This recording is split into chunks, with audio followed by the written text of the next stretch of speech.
going to manifest, and then to be followed by Dr. Hepte. Uh, good evening, Mr. President. Good evening to everyone. Thank you very much for giving us the opportunity to speak. I think one thing that has to be clear, this is not the first time that we are seeing a variant come into the country. If we remember in June, when we had the surge of cases, there was actually a new variant that came from Europe, yung D614G. And this was actually worse. It was 3 to 9 times more infectious than the original virus po. And if you remember, we had about 6,000 cases at the peak of that surge. And so we know what happens when we get a variant in. But that was also at the same time that we went po from ECQ to GCQ. So we know how to deal with these variants po. And as Secretary Duque has already mentioned, the minimum health standards are the key, the implementation. And I think what we have now is actually some advanced information. Hindi kagaya nung dati na nakapasok na lang siya and RITM was able to detect it, but it was already here. So ngayon may advanced information tayo, so we are actually prepared so that we can preempt any kind of spike without resulting to drastic measures like lockdown. Hopefully hindi siya mag-spike that high. Now the other question is, will the vaccine still work on this variant? We do not know yet, but because the mutation is still relatively new and hindi pa ganun ka-mutated yung virus compared to other illnesses like for instance sa HIV or sa influenza, we expect that the vaccine will still work against this. But there is no guarantee that it will not continue to mutate and then the vaccine will start to lose efficacy.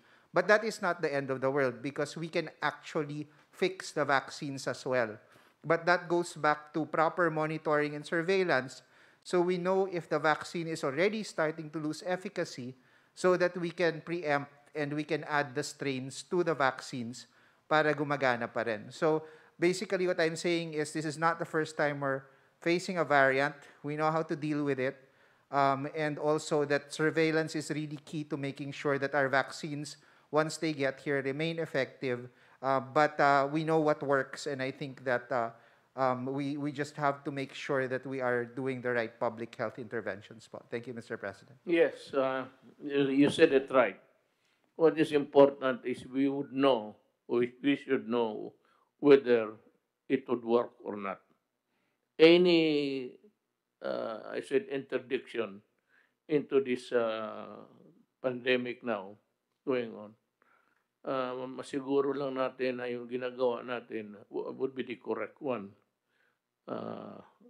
It's important that it would reflect the situation that we are fighting for.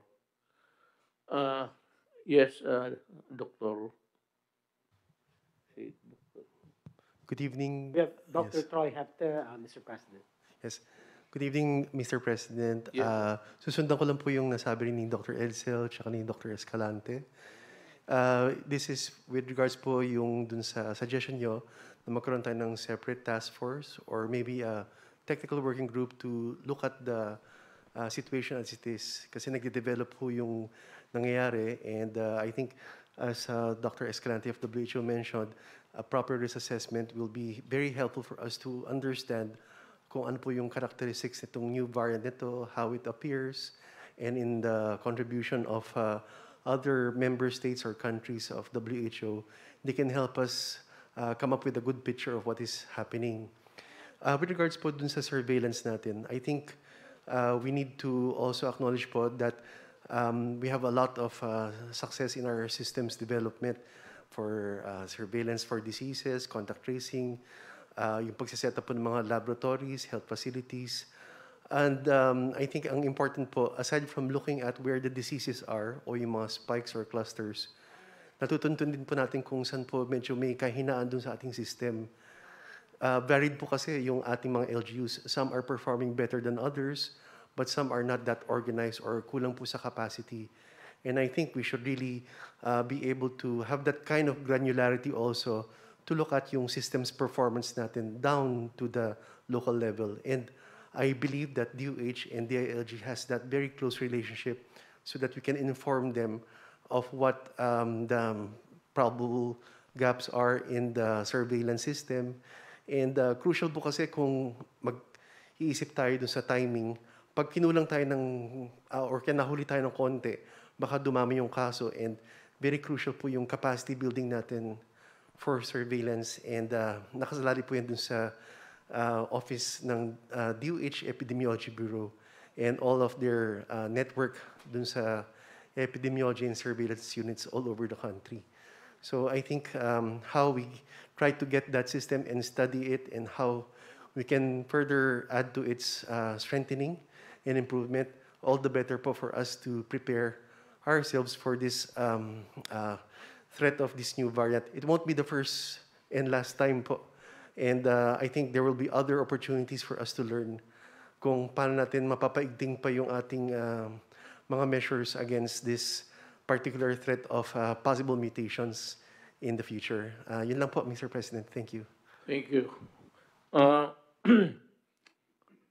Wala namang problema sa because si General Lorenzana, General Anio, pati si General Galvez are listening. So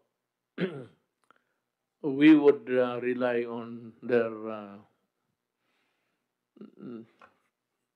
power, brain to come up with the responses if it comes.